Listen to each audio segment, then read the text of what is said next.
नमस्कार, मी पंजाब डक. आज आहे 24 मे 2026. तर महाराष्ट्रातल्या सर्व शेतकऱ्याला सांगू इच्छितो की अचानक कंप्लीट 12 दिवस पाऊस शिल्लक राहिला, म्हणजे कंप्लीट 12 दिवसाला मान्सून महाराष्ट्रामध्ये दाखल होणार आहे. म्हणून हे सर्व शेतकऱ्यांनी आपण आपले शेतीचे कामे करून घ्यायची.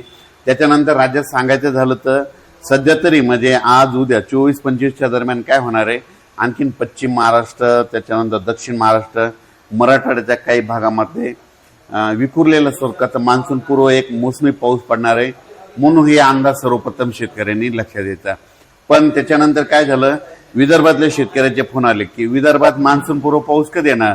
तर विदर्भातल्या शेतकऱ्याला सांगू इच्छितो की तुमच्याकडं म्हणजे 26, 27, 28च्या दरम्यान मध्ये तुमच्या विदर्भात देखील ना एक पूर्व मोसमी मान्सून पूर्व मग पाऊस अवकाळी एक स्वरूपाचा येणार आहे. म्हणून विदर्भातल्या शेतकऱ्यांनी देखील अंदाज लक्षात द्यायचा. त्याच्यानंतर राज्यातल्या पुन्हा उत्तर महाराष्ट्रातल्या एक शेतकऱ्याला सांगू इच्छितो की उत्तर महाराष्ट्रात देखील काय होणार आहे, 25-26च्या दरम्यान एक तिकडे देखील मान्सून पूर्व एक अवकाळी स्वरूपाचा पाऊस चांगला बरसणार आहे. सगळीकडे पडणार नाही, भाग बदलत पडणार आहे. म्हणून हा अंदाज त्या शेतकऱ्यांनी लक्षात द्यायचा.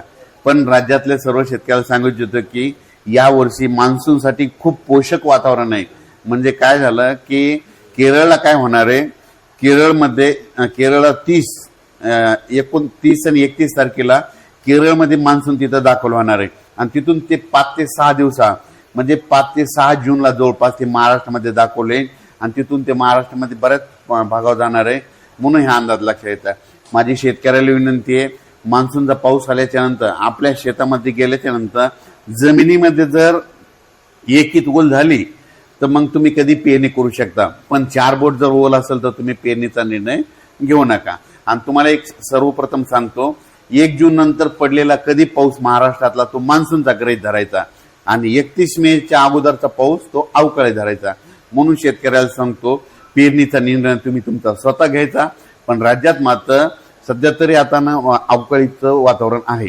हे जे मान्सून पूर्व पाऊस आहे ना, सगळ्यात जास्त तुम्हाला सांगतो लातूर जिल्हा एक चांगला राहणार आहे, बीड जिल्हा एक जास्त राहणार आहे, सोलापूर जिल्ह्याला एक राहणार आहे, सांगलीकडे राहणार आहे, सातारा, कोल्हापूर, पुणे, कर्नाटक पूर्ण, त्याच्यानंतर पुणे जिल्हा, नाशिक जिल्हा, त्याच्यानंतर अहिल्यानगर, त्याच्यानंतर संभाजीनगर, जालना जिल्हा, ह्या पट्ट्यामध्ये काय होईल मान्सून पूर्वचा एक हे 2-3 दिवस आणखीन 25 पर्यंत हे चांगला बरसणार आहे. काही काही भागामध्ये चांगला पडणार आहे आणि काही भागाला सोडून देणार आहे. पण त्याच्यानंतर काय होणार, विदर्भातल्या शेतकऱ्याला आणखीन 2-3 दिवस वाट बघावं लागणार.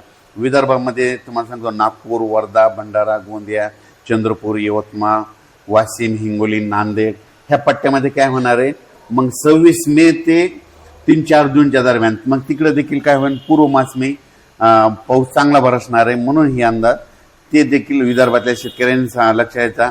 पण मान्सूनचा पाऊस मात्र विदर्भातल्या शेतकऱ्याला सांगितलं, तुम्ही काय करा, 12 दिवसामध्ये तुम्ही शेतीचे कामे करून घ्या. कारण की विदर्भात देखील काय होणार आहे, पाऊस मान्सूनचा येत असताना तुमच्या विदर्भाला चांगलं जीवदान देणार आहे. जास्त विदर्भात देखील खूप पडणार आहे. म्हणजे विदर्भामध्ये सांगायचं तर 2 तारखे म्हणजे विदर्भात देखील 2-3 जूनच्या नंतर मग खूप विदर्भात देखील चांगला पाऊस पडणार आहे. म्हणून ही विदर्भातल्या शेतकऱ्यांसाठी देखील खूप आनंदाची बातमी, म्हणजे त्या 11 जिल्ह्यासाठी देखील खूप आनंदाची बातमी. त्याच्यानंतर दक्षिण महाराष्ट्र आणि पश्चिम महाराष्ट्रातल्या मात्र शेतकऱ्याच्या यावर्षी जरा जास्त पाऊस सुरुवातीलाच पूर्व मोसमी पडणार आहे. त्याच्यामुळे त्यांच्यात देखील त्यांच्यासाठी खूप आनंदाची बातमी आहे. पण राज्यात मात्र 5 जूनला म्हणजे केरळला काय होईल, केरळला 30 आणि 31 मेला चांगला मान्सून मोसमी पाऊस चांगला सक्रिय होणार आहे. तिथून 5-6 दिवसामध्ये महाराष्ट्राकडे प्रवास करणार आहे.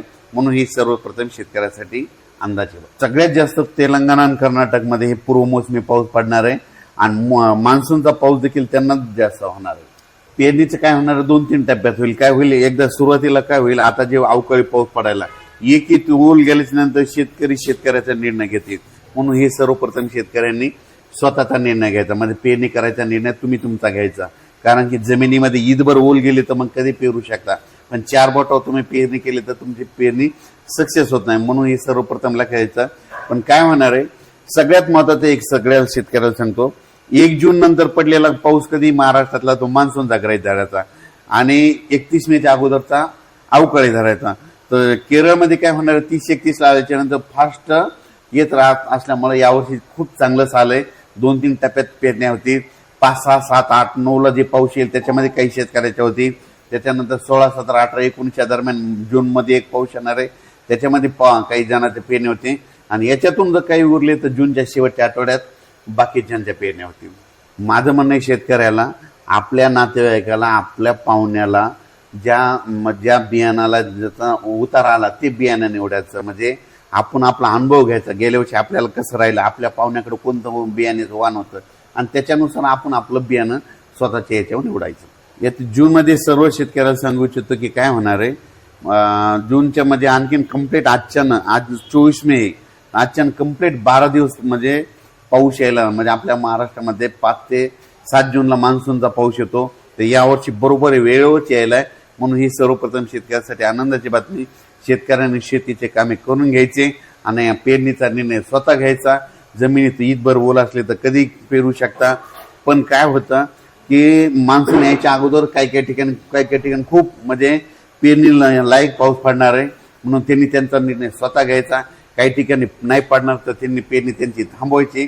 पण पेरणी करत असताना, लागवडी करत असताना खतं टाकायचे निर्णय स्वतः घ्यायचे. म्हणून ही सर्वप्रथम शेतकऱ्यांना लक्षात येतं.